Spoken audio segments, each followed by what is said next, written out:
Caitlin, you agreed to live by our rules until you were 25. Now we became a lot more lenient when you turned 18.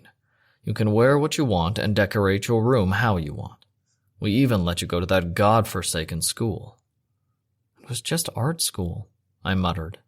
It wasn't even a bad school, but because it wasn't an Ivy League, then it might as well have been a hippie commune.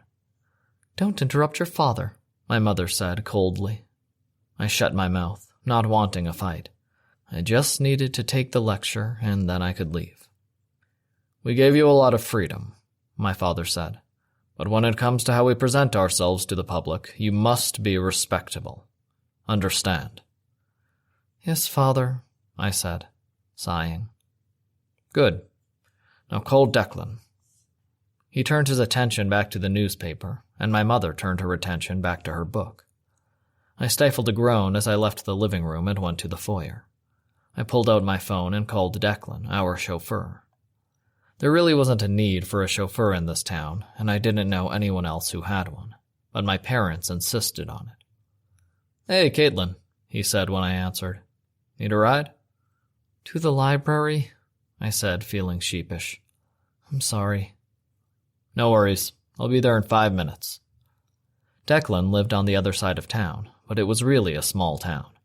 He was paid to be on call in case any of us needed a ride anyplace. He was nice and easygoing, which I appreciated.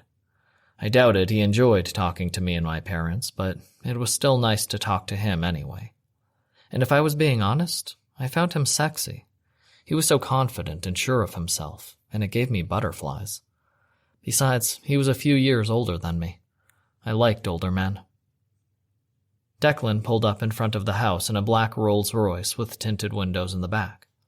I hurried out the door when he pulled up. Maybe if I got there first, he wouldn't have to open the door for me. But Declan was out of the car and had the back door opened in a matter of seconds.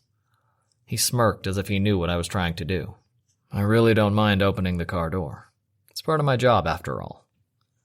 "Thank you," I said shyly. I felt my cheeks flush a little. The whole thing was embarrassing. I got in the car and he drove me to the library. "I'll be here a while," I said as he opened the door for me. "You really don't have to stay out in the car. I won't tell my parents." He smiled. "Thanks. I think I'll come in as well. Just send me a text when you're ready." I smiled, relieved. "Of course. Going to find a new book to read." Declan was a huge fan of reading, particularly mystery novels.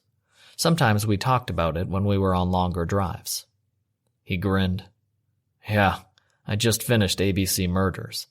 Now I'm going to get And Then There Were None." "I thought you were crazy when you said you planned to read all of Agatha Christie's novels, but you're flying through them," I said. He shrugged. "They're easy reads when you're in the right mood for them. What about you? Here for anything in particular?" I shook my head. "Not really. I just needed to get away from my parents for a little while. They're driving me crazy today." He nodded.